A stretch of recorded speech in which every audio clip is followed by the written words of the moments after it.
is up, guys? It's Ian here, hitting you with it on this Wednesday, and today you're gonna see some CupHead gameplay, mainly because this game just came out. It's really good, really hard. If you're into like old school, I hate saying old school, but if you're into like the older Mega Man games or like Contra, stuff like that, definitely up your alley. And if you're a cartoon fan like I am, and like many people are, it's a really good game, worth the $20. It could have been a $40 game and I still would have spent that money. It's just that good.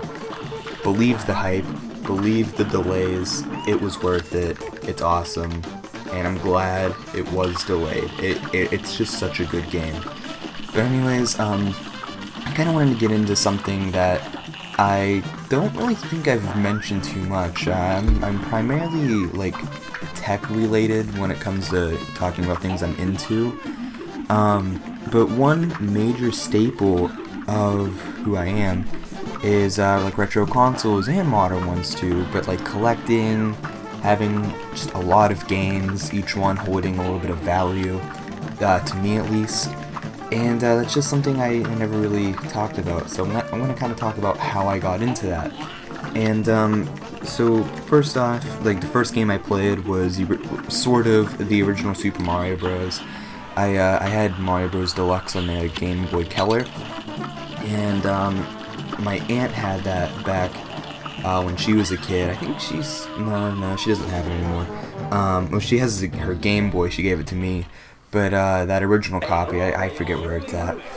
But I just remember like thinking it was so cool, and I really had like that same experience that a lot of people did in 1985 when they first played Mario. It's like you learn that you need to jump over the Goomba, you learn that breaking the blocks gets you the coins, some of them give you mushrooms. If you get hit, you get smaller or die. If you hold in B, you'll run, but sometimes it might be a little harder to control sometimes, but that's besides the point. I was just really into that. That was like my first experience with video games. So I really got into Mario and Nintendo consoles. Nintendo was my ish, it still is. And then I got into Sonic, and that was like a whole nother world. So I'm in like first, second grade, I'm into Mario and Sonic. And it was kind of funny during this time because everyone that I knew, they're into like Grand Theft Auto and Call of Duty, and I wasn't allowed to play those games. So I was just kind of like in this weird spot where I was kind of getting made fun of for playing Nintendo, and I didn't care. I love Nintendo. So as I got older though, I did get an Xbox, and I was playing Call of Duty and Grand Theft Auto with all these kids, and I kind of, they were like, oh yeah, you don't need who needs Mario, that kind of thing. So I actually sold off a lot of my GameCube and Wii stuff from when I was a kid, and I had a lot of great games like Mario Sunshine, Luigi's Mansion, all that. I actually have a video on my old YouTube channel when I was a kid, Screenface00. It's called Going Back to GameStop, and it's literally just me just like showing you all the games that I'm taking back. It was so many, and I cringe every time I watch it, knowing that I could have still had those games. But as I got a little older, I kind of wanted to play those games again. It was like part of my childhood.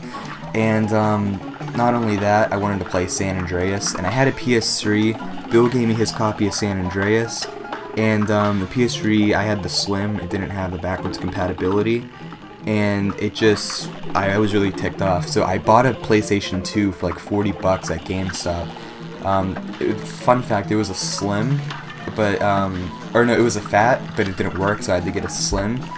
And I had the PS2. It was cool and all, but then I really wanted to get that GameCube still, and I tried to bribe my parents because they didn't want me to get a GameCube. They wanted me to not have old games. They just wanted me to have an Xbox, and that's it. That didn't go well. I tried to convince them to let me sell my PS2, even though I just got it like 2 weeks ago to get a GameCube. They weren't cool with it, and it was just a really weird time. But a couple years or so, maybe like a year later, I actually sold that PlayStation 3. I also had an iPod Touch. I sold them to get the PlayStation Vita, because I thought that thing was going to be like killer, and it really wasn't. It just sucked. So I had that for a few months, and this is when things kind of turned out the way they did. I sold the Vita on eBay for like $140, and this was like right before a lot of like video game prices got inflated. So I did that, and with that money, I bought a GameCube at this store called Cash and Culture in it's Century 3 Mall in Pennsylvania, but that mall is just dying. It's a corpse of what it was. But yeah, Cash and Culture actually closed there. But I bought a GameCube there, and on eBay I bought, what did I buy? I bought Mario Sunshine, Luigi's Mansion, Pikmin, and something else, but I forget. I really forget. I don't know. It might have been nothing. I don't know. And I remember Pikmin didn't work, and I was still, like, at this point, I would have, like, fixed the game, I would have had it resurfaced, but I think I buried the game, and there's a video on this channel of me digging it up with Bill. It was so stupid. But, yeah, that was, like, my first, like, reliving my childhood through old consoles. But after that, I just started getting into more and more older things. So I traded my 3DS when that came out for a Super Nintendo with my, I guess, half cousin. Kind of a shitty trade-off, but I didn't play the 3DS at the time. That was back when it was like a kind of failing console. And then I also traded him, because I had two Model 1 Segas from, they were at my grandma's house and she didn't care what happened to them.